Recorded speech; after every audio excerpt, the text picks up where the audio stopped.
get started since it's Yes. 10. So it's a great personal pleasure for me to introduce Dr. John Russo. Dr. Russo and I go back a long ways to residency down in Newark in, well, let's not say what year it was, what epic. John is a practicing internist in Livingston, New Jersey. Section chief of Department of Internal Medicine at Cooperman Saint Barnabas Medical Center in Livingston. And one of John's interests is lecturing on the medical humanities. And he has given lectures to the residents. They had set up kind of like our Donuts in Theology, just 4 o'clock on a Friday instead of 8 o'clock on Sunday. Lecturing the residents on different topics, the medical residents on different topics in humanities. So it's a personal pleasure to have John here, and I know you'll enjoy him. And with that, thank you so much, Phil. Welcome everyone. It's a great honor and privilege to just share some of my thoughts concerning, we're going to talk about one of the giants in the art history world. You may have heard of him, and most people will refer to him as just Caravaggio. And it's an unusual topic. He's an unusual topic because you've heard all of these names that he's associated with, certain the Rembrandts of the world, the Titians, Raphael and Michaelangelo. He was the bad boy of the art world. He was this, and many times, much of is learned about his life from the police records at this time, of what he actually did or what he was alleged to have done. But I just think and you know, how does that fit into the medical humanities? But he really is one of these characters, if you will, geniuses that set the art world ablaze with his innovative perspective of what was art, and specifically, I won't say it's the only reason I'm here, but very much religious art. How could someone like this have any understanding of the human condition? And that's where we kind of tie in to the residents, to the medical people, just understanding the human condition, not necessarily the suffering aspects, but just life, facing life. So I don't want to go on, but and I don't want to run over time, but I'm just going to start with some different slides. So here is Caravaggio. His name was, I'll set the stage. He is considered one of the Baroque artists. And so we're talking, he was born 1571, he lived till about 1610. It was a very short life. It's an amazing impact that he's made in only 38 years of his life. I mean, he has relevance at this moment, at this place, everywhere in the world. But he was born in Milan.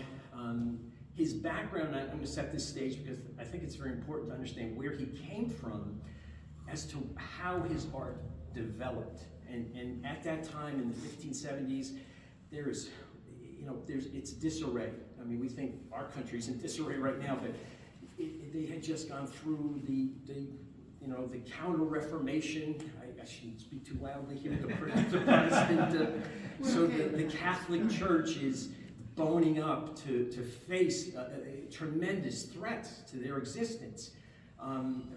The Ottomans were just beaten back by the Italians and the Habsburg, and so Rome, which is where much of what we're going to talk about, is a really dangerous place. There is roving soldiers that don't have much to do, and Caravaggio, comes from even more of a disarray. He was born not in a wealthy family, his name is actually Merisi. His name is Michaelangelo Merisi da Caravaggio, meaning Michael Merisi from the town of Caravaggio. Little town, little dot on the map, but it's not far from Milan. Now, all the action. So he's trained. He is trained somewhat, interned, as they say, apprenticed to some artists. They saw that he had some talent, but he really didn't make a name for himself until he really is allowed to come to the place where it's all happening, and that is Rome, the religious. If you want to make a living as an artist, of course, probably to this day, you want to be with the big boys. Of course, the Catholic Church, where the money is. But again, just his background is such that this is the plague, and on top of this disarray. Thousands of people, this is almost the planet is wiped out, and he loses every male figure in his life by the age of 11. I think he lost his father, he lost his grandfather, so he lost a brother. So he's damaged goods, I would say, at this point in his life. But he trods on. And I'm going to use some other aspects of his early life, of the development of his, and I'll throw some of these, you're going to remember some of these names. So this is Cardinal Del Monte. There's a lot of religious sponsors, and he's associated with the Medicis, and that's, of course, who you want to know in Rome. These are the people that essentially assign work contracts, that have that money, and many times and he was one that would essentially move in with him. But Caravaggio's early, I'll say, technique of how he learned his art form was, and we would term it today, still life. He would learn, because this is what other people had done. But he does this in the very beginning of his career, but he takes it a little different. He doesn't follow exactly what's been done before. So here would be considered a still life. You may recognize this, and they just term it a boy with a lizard. I think this is in the Uffizi in Rome, in Florence when you get there.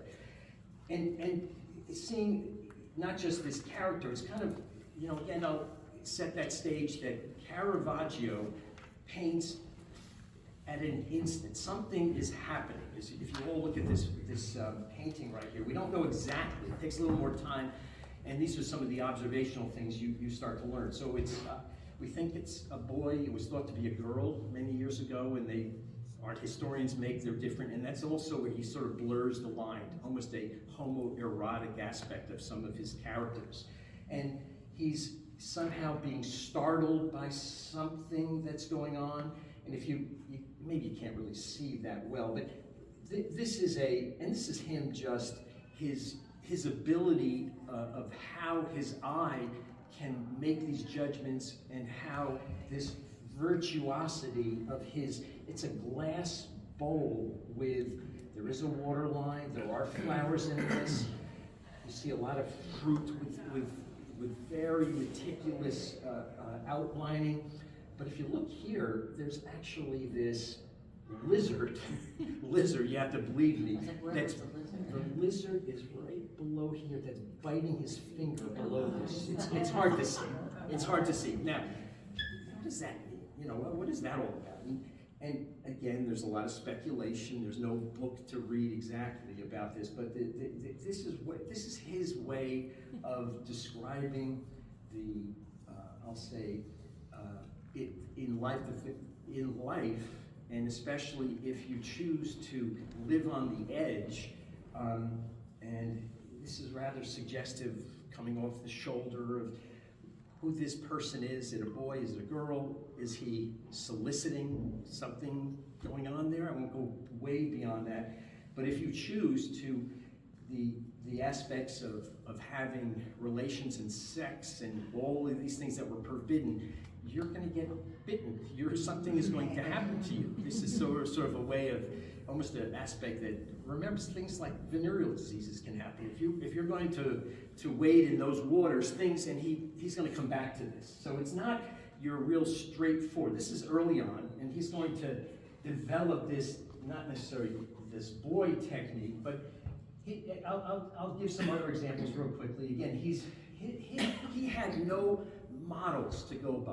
Caravaggio was, again, his background, he's dealing with prostitutes, he's dealing with beggars, he's dealing with thieves in the sewers of Rome. These are his subjects.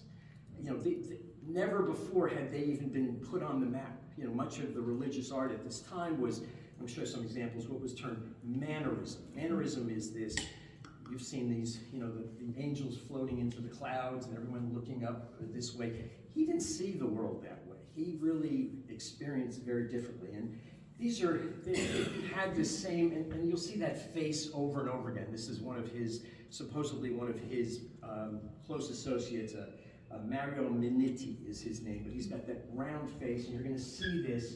And again, these are his early works of making, essentially following what people expected of him. Again, very similar, the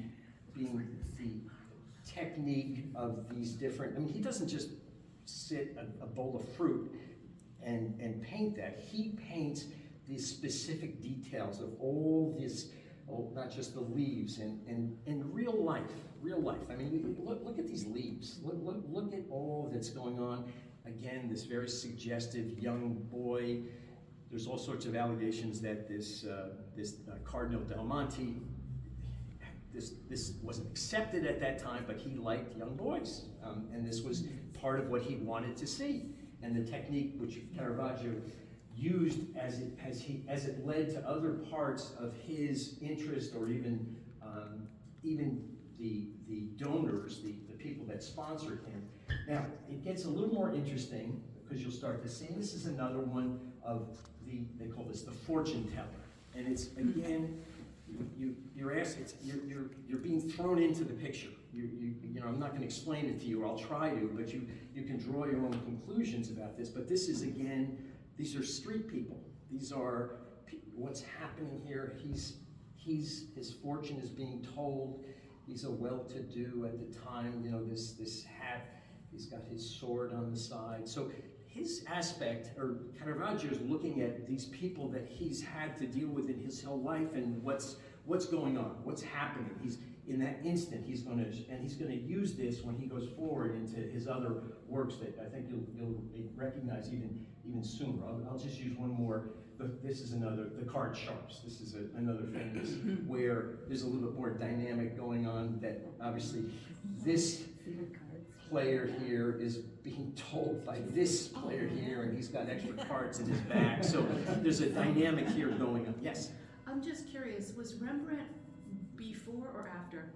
Rembrandt was after this, yes. Rembrandt's just a little bit beyond. He's 16, he dies about 1610. Rembrandt is just overlapping. Rembrandt actually was influenced. Caravaggio's light Yes. reminds me a lot of Rembrandt, and so I'm just curious about that. Great observation. There's the Italian term is they call it chiaroscuro, which is the light, the contrast. And I'm going to bring this out, and that's absolutely Rembrandt. Rembrandt's he was subtle, but he absolutely was influenced by Caravaggio of that aspect. You'll see that in a little bit.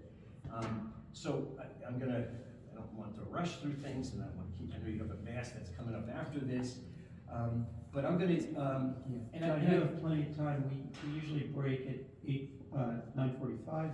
Service is until mass is forbidden. We do a service. Understand? My cousin was a priest at St. Philomena's. What's that? My cousin was a priest at St. Oh, Philomena's. who's that? Well, he's passed away. Bob O'Leary? Yes. Yeah, Bob. Yes. So if you want to do like 5 minutes of questions at 8:40, or however you want to do it, Professor. Very good. Very good. I'll make a decision as We're we at go. your mercy. We're good. We're good.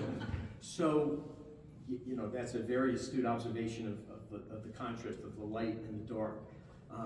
And again, I want to set the stage of, so we're talking about the Baroque period, and I think most of us are familiar with that term. What is Baroque art? There is they call it the High Renaissance, the Michelangelos, the Tintorettos, the things that we've seen that we can appreciate, that glorify, the life of, very religious, the life of Christ. But the Baroque period's a little different. Baroque is, the best way to describe Baroque is, it's a period, and he's in the midst of it, where art has become, and there's a term, Baroque actually comes from the Portuguese term. I'm going to start with this. So all of us, I think, understand what a pearl looks like. Baroque is edgy. Baroque is different. It's not outrageous, but it's edgy of interpretation. It's visualizations that are different. It's not exactly following the rules. Now, Baroque comes from, it's a Portuguese term for something that's just not exactly the way it was initially created. And a pearl, they used it comes from a Portuguese term. I think I'm going to mess the pronunciation, but it's clearly very much related to Baroque. And I think the reason I'm using this is this would be considered a Baroque pearl. It's not perfect. It's not perfectly round. It's still beautiful. It's still something that's valued, but it's different. And that's how I'm going to go forward, how we view the Baroque period. These are works of art that are a little bit edgy, that weren't, and the thought process from Caravaggio's perspective was, this is how he saw the world. He was more of a realist, and because of his experiences of losing his family, all of these different types of things. Now, let me just use as an example. So this is I'm not going to say you recognize exactly, but it's almost kind of a stock perspective of the Roman, the high mannerism. This is Caravaggio, is another artist in the Baroque period who's really following more the,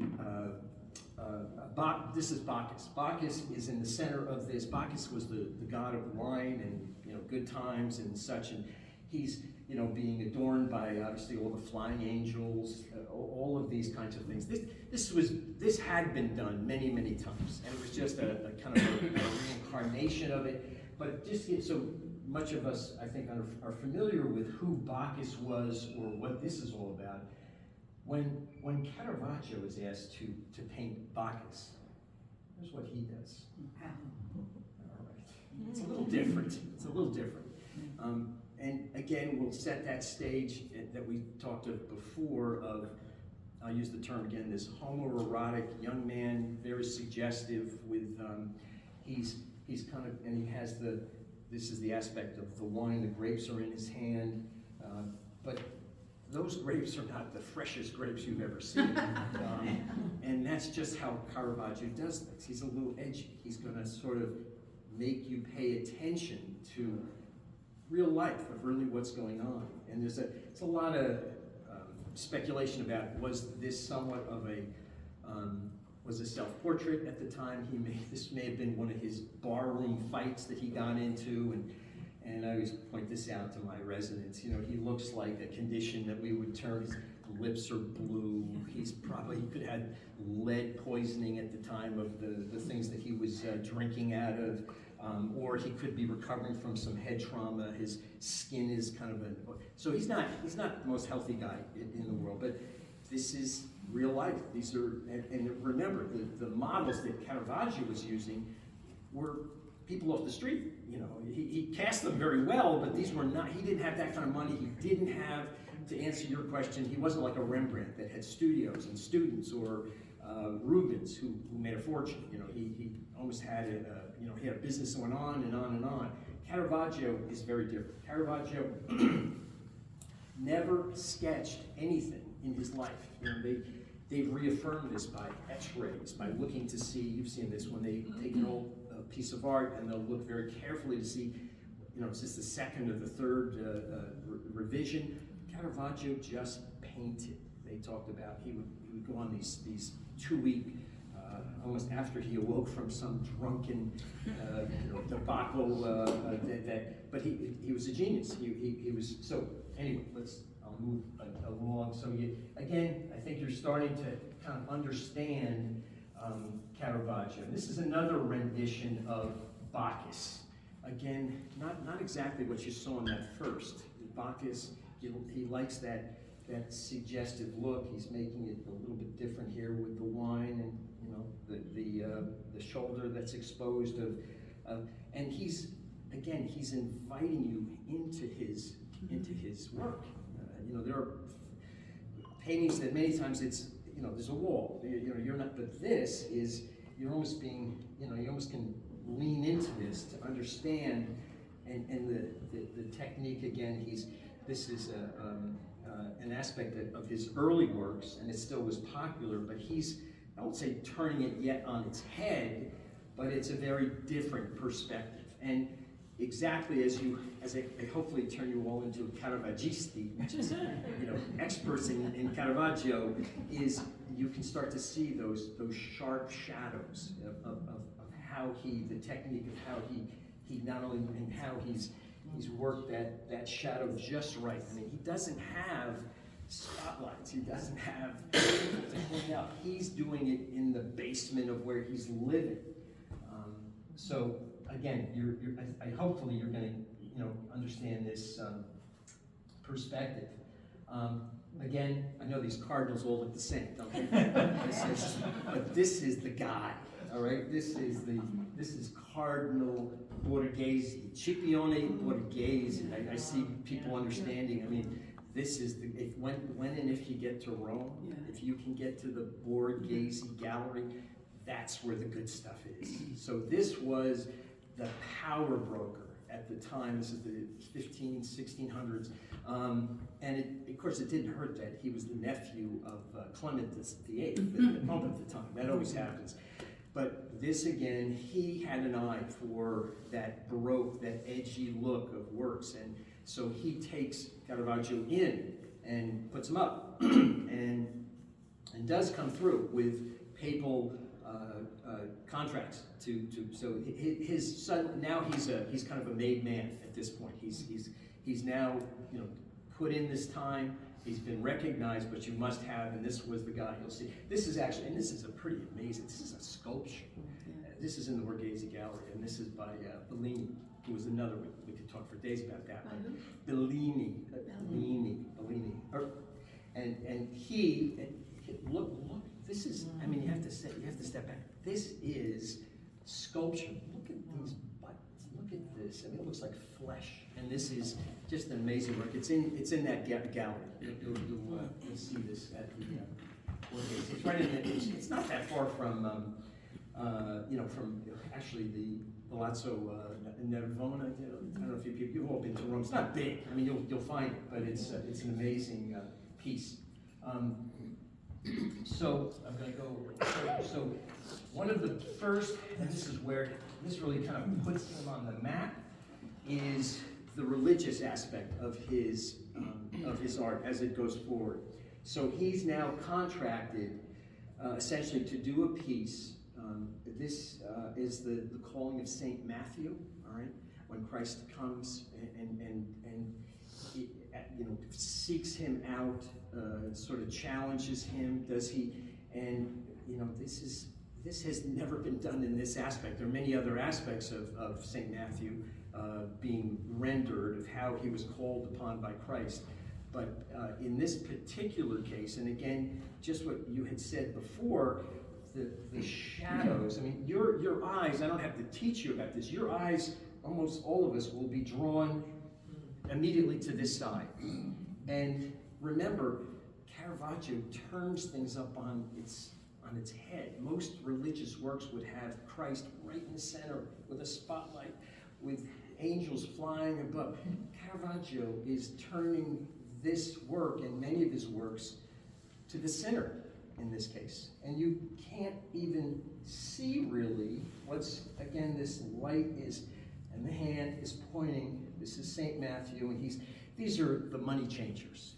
It's costumes at that time, and they're when you sort of focus even a little bit more on this, these aspects and these shadows are only Caravaggio can do this in this aspect. And there's a lot of, he doesn't have a studio. There's a lot of speculation that this was actually done in the room in his house, that he had to sort of cut out a piece of the ceiling so that the light just for that moment would turn. And Caravaggio is very, very much about, almost like a physics equation, about vectors, points, how he's going to point light. And again, he's not there with a ruler. He's not there with a something artificial to create this. He's doing this in the moment. And so many of his works are exactly that. He's going to grab you, and again, he wants I'll say, he's fulfilling what the church needs. The church, this is the Counter-Reformation. The church is, they're losing bodies. People are walking out, and they had to come up with something. And at this point, remember, most of whatever they were parishioners, these people couldn't read. They didn't have the, I'm sorry, go ahead. Oh, no, I didn't finish your point now. Yeah, I was just going to say that the aspect, when you understand what was going on, the Rome's in disarray, it's at the end of another invasion, people don't understand much, or they've read or they've heard things about the Bible. For the Catholic Church, from there, the Council of Trent, when they all met and said, we got to do something here, we're gonna lose our shirts here.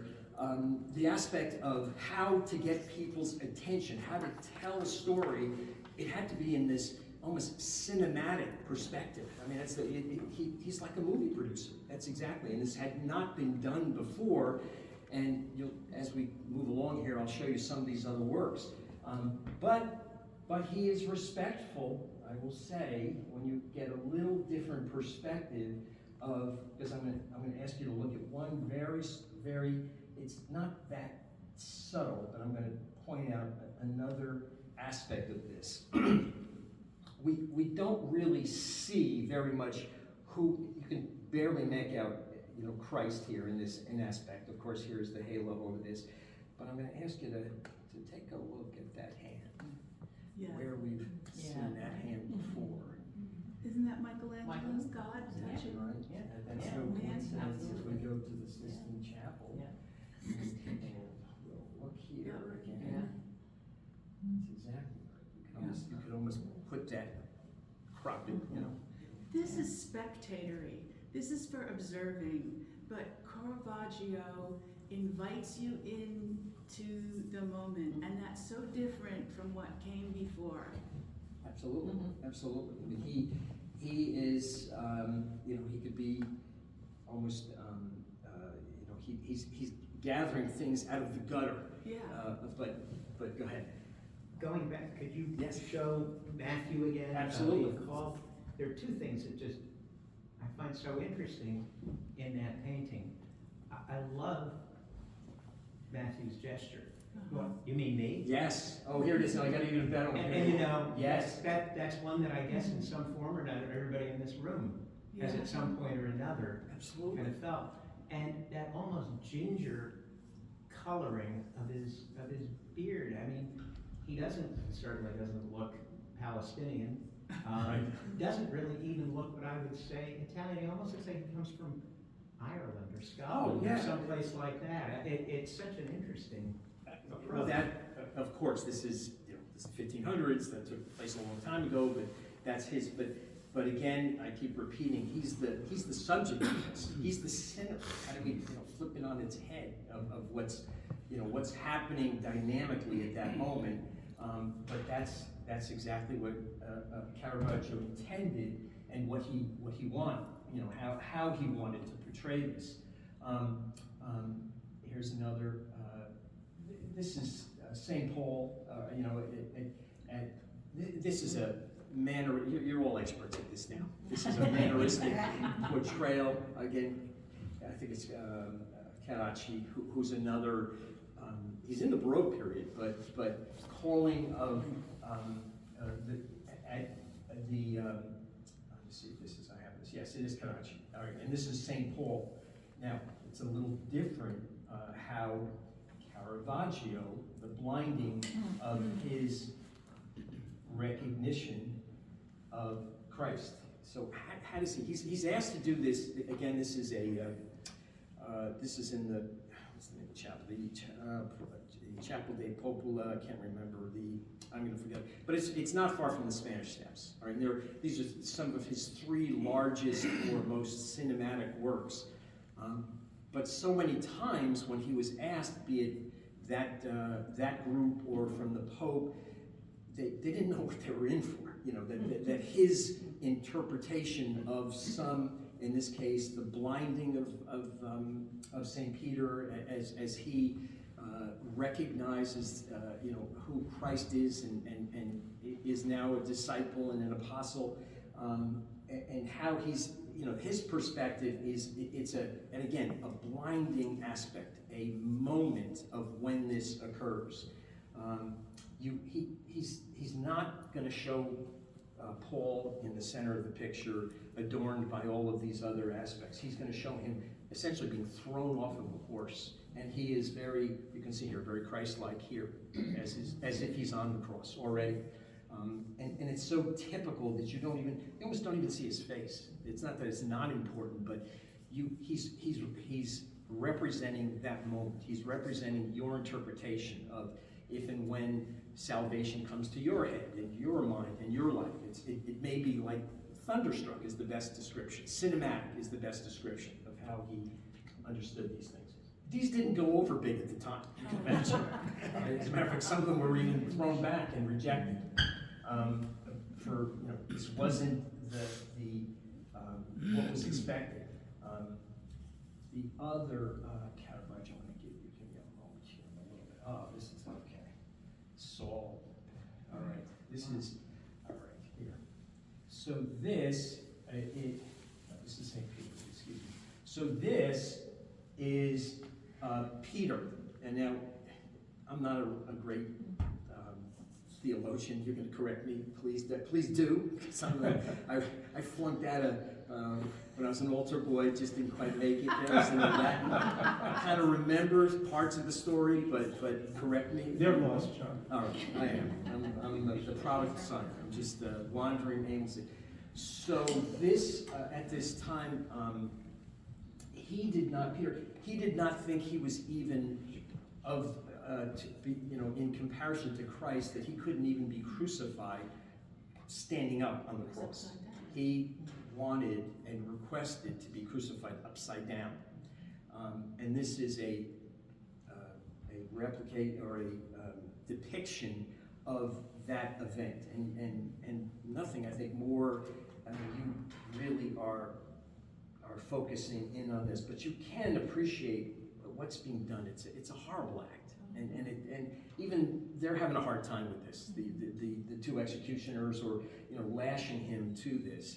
I mean, he doesn't look like a 7-year-old guy with big muscles. I mean, there's a lot of things you can say. Well, that doesn't make sense. But it's a point in time. These chiaroscuro, this light and dark. It is almost like there's a spotlight on this because of this event that's taking place. And they talk about so many, even movie producers use so much of Caravaggio's depictions of these events, especially religious events, because they're so shocking. And what's his name? Martin Scorsese spoke a great deal about this, of how he used, and he even said, it's such a horrible act to kill a person, to kill a man. It's hard to do that, especially in this aspect. You can just see it's an effort. It's a horrible effort.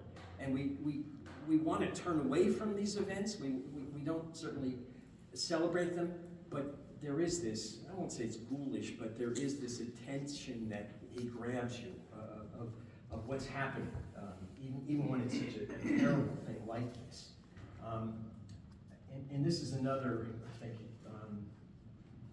which you may recognize. This is the Doubting Thomas, and how this is the picture that is really in your face. I mean, you can't turn away from this. Here was the sinner who was the non-believer, and Caravaggio just doesn't make some nice little frilly. He is putting his finger right into the side of Christ to say, you have to believe. Here I am.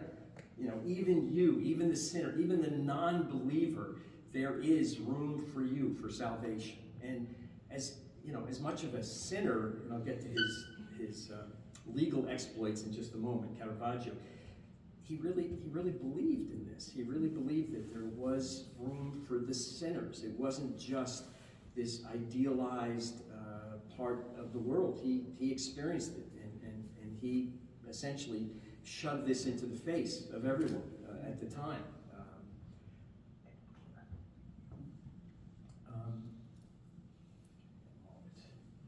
So I'm going to use my comparison again. Here we are. All right, this is the Assumption. This is Mary, death, and this is the usual. You've seen this a bunch of times. You can almost take a template of at that moment of Mary passing, which I guess they're all different interpretations, whether she actually died or she just went to sleep. You know, that she moved not just the mortality but immortality of her life. And this next Caravaggio, of course, does a little different. Right? And he was assigned by the sisters, the Carmelites, who are, you know, vows of poverty. They knew of his, you know, stardom, and they wanted something that would represent Mary, and you know how that was such a, you know, cornerstone of their belief. And it's, I'll tell you right now, if you can see it, you kind of remind these things. It's actually in the Louvre. It's a spectacular, huge. Let me just put this out. Huge rendition, and it is one of, since the death of Mary. This is a huge, it doesn't do justice, but this is a huge painting. And this is, as I always say, this is where the residents kind of understand the stillness of death, of loss, of, I mean, you have probably experienced this, and our residents have to understand how do you handle walking into the room when, you know, I wouldn't even say unspeakable things. A child's dying, and you have to go in there and explain something.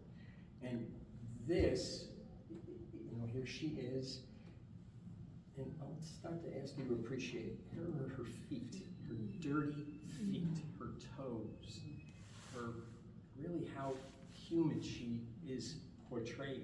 This is going to be an aspect later on. He very much, this is Mary Magdalene, right? And very Titian, all right? Titian loved this, you know, this Venetian look, this furrowing, how he folds into this. But this is, it's a stillness that is not achieved very often. And if you can. Yeah, John, do they speculate on why he's heavily using reds in this picture? Anybody ever wonder? Is it just Death, yes, that is a rendition of death, and black? and black, all right? And again, there's all sorts of, because the word got out that this, quote, model that he used for Mary was likely a dead prostitute that he had found in the sewers of Rome. And of course, that didn't go with the sisters. So this was initially rejected.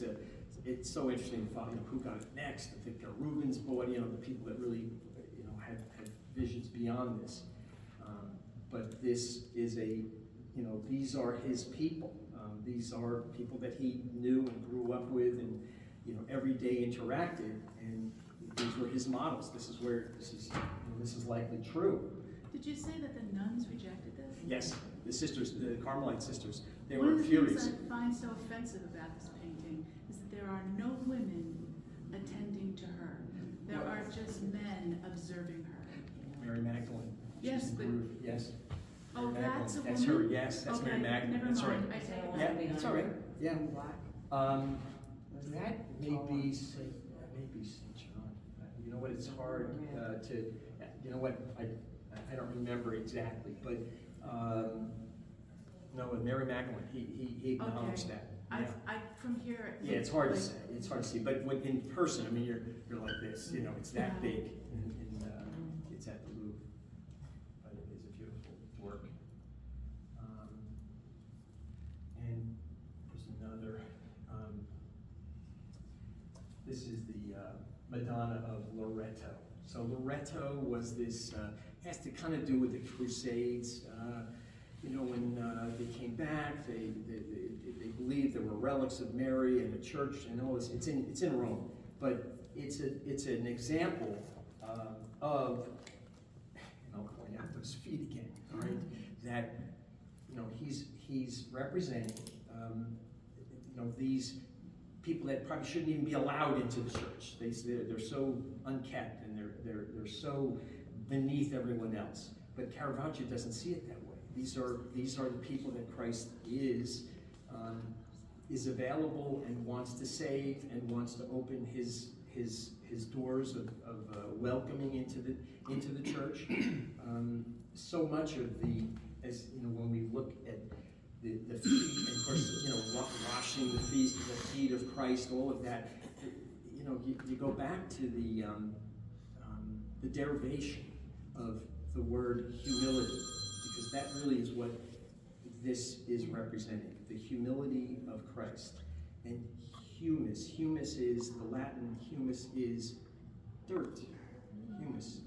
And that's where we get the word humility, that it is from even these dirty people that other people would make judgments about, are seen in the presence of Christ and are welcomed in the presence of Christ. And that's how, you know, that's what he saw. That's what he saw. John? Yes. I'm thinking of the context in which you would normally present this talk. Yes. And what you just said, how central is that to your subtle message to these young interns who probably have been top of the class from the time that they were in kindergarten and up through med school, and maybe don't have a lot of experience with people with dirty feet and stuff like that? Yeah, you know, I have to sort of tiptoe through parts of it because I never wanted to seem kind of pushing, you know, the Roman Catholic, you know, very parochial perspective. I always kind of open that up and I say, please don't, you know, take this the wrong way. I just happen to I have to have an interest in this, but I think it resonates with all people. What I often try to make as a point, part of our history for the residents is the learning observation. That's a big thing of not just things that you wouldn't know your eye if you saw it a second or a third time, and many times if you point it out and say, yeah, I now see that, now I know what you're talking. Oh, I didn't even see that light coming down or that vector pointing to this. So that's a big positive thing, you know, of learning, teaching residents, and I don't say getting them away from this stuff, Yeah. you know, the electronic stuff that, you know, how, because all patients, I'm sure you'll say the same thing, they don't want to talk to the back of their doctor as he's, you know, computer, and that's a big aspect of understanding people's expectations, and you're absolutely right, of not making judgments about someone, what they look like, you know, because you're going to be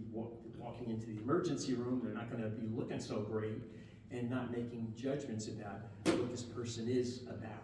So all those kinds of things, and just to take a breather from all that they're forced to, you know, they're out of breath, you know, they're tired. Usually if they do come, you know, and I get it, they're half asleep, you know, I mean, they're not gonna, you know, their boards are not gonna be because of a question they get from me that I'm not gonna give them we call it a pearl. I'll use that analogy again. A pearl is in medicine where you give them, say, listen, if you see this little mark behind the left ear, that means they have this disease. They love that. They love that. They want something to be able to share. But this is their, just to, you know, kind of round them out. I said, there are other people that have spoken to them about the opera, about just aspects of their life. There's a lot that goes, this is the Medical Humanities Program, is patient experiences. They have actually patients that come and lecture them about, here's the condition that I had. I have to tell you, here's what went really well. I was really, really impressed. And here's what didn't go so well. Not necessarily pointing the finger at those residents, but the interactive process, because they don't get this in medical school. I get it. They got to pack into all these, and the national boards and these people that make up questions that, you know, that probably don't have a lot of relevance, but that may be changing. So that's where this fit. Some of these things fit in, and most of them respond pretty well to this. It's not, I just think it's a universal kind of thing. You know, that everybody can understand it. Yes. Yes, this is interesting, by the way. This is so different. His themes are so different from what we see typically in Counter-Reformation art. Absolutely. And the question becomes, well, who is funding this stuff? Who are the patrons? Do they represent a certain point of view? And where were these things displayed? Who appreciated them? Yeah, great question. So the Counter-Reformation, or there's the Reformation and the Counter-Reformation, the best way I've described this is the Catholic Church, this is the heavy artillery that's being rolled out, right? To be able to say, this is the way to Christ, and of course they're going to say, this is the only way to Christ. And this is being portrayed, these works that I was just showing you, these are in chapels. This is the Chapel del Popolo, which is of the people. It's right on not far from the Spanish Steps. And the lion's share of this is not the Medicis, they're a little bit before this. But the lion's share of, actually he did, I take that back, he did create works for the Medici, that's in Florence. Most of what I've focused on is in Rome, which was the coffers of the papacy. They had money, and this to them this was worth spending money to have him create works that would get people into the chapel. That was their perspective of a successful advertising campaign at the time. There were private people, but no one really had as much influence or as much money or could attract. They're mostly all religious works, not just the Sistine Chapel or any of this kind of stuff. So Caravaggio, now, and this is where you kind of gave me my next segue. This is where Caravaggio cannot help himself. He has this, and it most likely a psychiatrist could come up with a diagnosis of what he was. Was it bipolar? But he would get into fights over everything. He would, there were other people that were vying for these contracts, and they would, of course, criticize him, and he wouldn't just, be angry. He would get into a sword fight with them. He would, again, much of the information that we have about him, his life, is from the police blotters of where he was arrested multiple times, and he did. And it's not clear it was over either a bet that he made at a tennis match or over a woman. He killed somebody. Yes, he said he murdered them. He actually, he's the kind of stuff that I remember reading in this one book. He's brought before a judge because he was out ordering artichokes, and the waiter comes, brings the artichokes, and Caravaggio says to the waiter, "Are these prepared in oil or just prepared with garlic?" And the waiter says something on the order, "Well, smell them." And he takes out his knife and slices him up and almost cuts his genitals off. Yes, and he's brought into court, and he just won't stop. He's so angry. His brother, who was a priest, he tries to go and on his behalf, and he says, "I don't even have a brother." That's the kind of guy he was. He didn't get along with everyone, because he just felt he didn't understand. They didn't understand him, And this is, but then again, this is his life, and he was, I won't say allowed to, but this went on and on because he knew people high up. Scipione Borghese, he would make a phone call, and all of a sudden, I don't know, like today, the phone call is made that things can happen. People that in high places. So he, but eventually, this one, bad thing after another. And just to remind you, at the time, Rome is not, all the Italians are fighting endlessly, even though they had beaten back the Romans, the Ottoman Empire. Rome is all these city-states there, and they can't stand each other. The Pisans are fighting with the Milanese and from Florence, and so the point that I'm making is this. One of the most powerful parts was still Rome. That's where everybody was attracted to, of course. But I'll kind of go a little bit farther along. Let's see here. So he is when he's accused of murder. Not accused. He did. He killed someone. It's Tomasani is the guy's name. He has a banda capitale, which is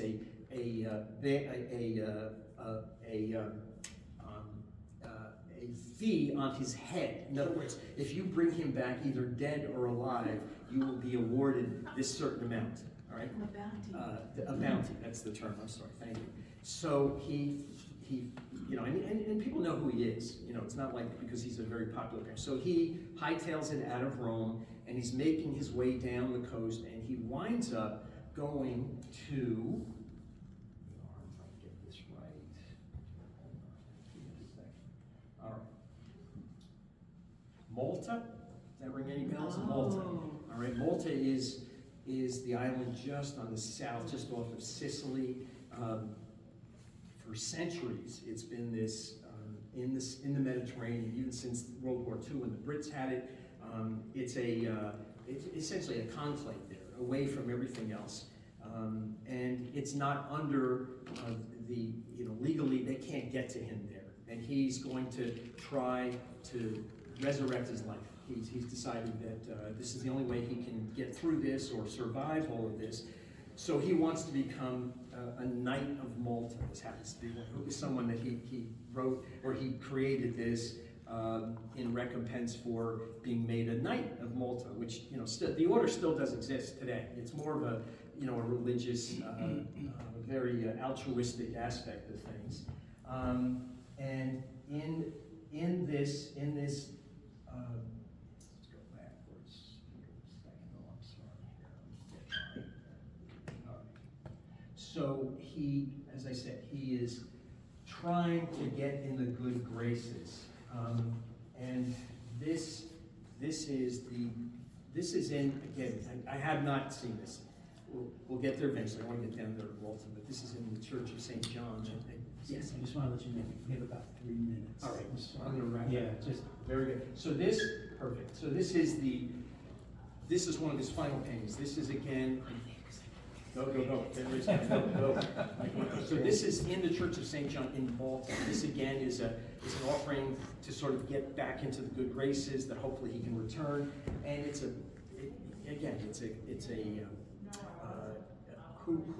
what's happening here? This is St. John after his beheading, and now they're going to actually take his head off. You know, Salome, you know the whole story. You know, I wanted his head on a silver platter, and you can. And this again, it's a huge. My understanding is it almost fills up the whole chapel, and it's one of the only. It's a very still. I know you guys got to go here, but it's a very, very again similar to the death of Mary, a very, very quiet, still, contemplative work. And this. And again, you can't see over here. It's one of the only works, actually, my understanding, the only work that he actually signed in blood. He understood what this was. So, the last thing. So he tries to, you know, he's accepted into the Knights of Malta. You think, you know, things would go well. He fights again with them. He's put into prison. He escapes from Malta, and he's trying to make it back into Rome's good graces. And he's back up the coast.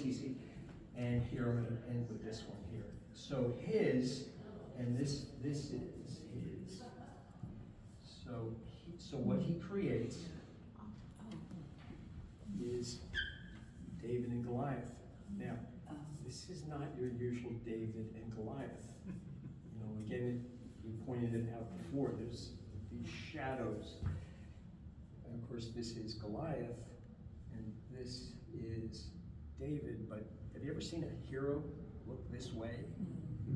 And again, he's turned it up on its end. You know, is Caravaggio? That's his face. He's the sinner, and he's trying. And so he creates this work. He's trying to get back to Borghese. You know, he has a pardon from Scipione, Cardinal Borghese. But the end of the story is he dies of malaria. I think he dies. He's stumbling up the coast. They misidentify him as some other guy. They throw him in jail, beat him up. He's barely alive, and he dies in Port d'Equile. I think they even have a place there of him. And that was his life. 37 years. 37 years. So anyway, John, let you go. Thank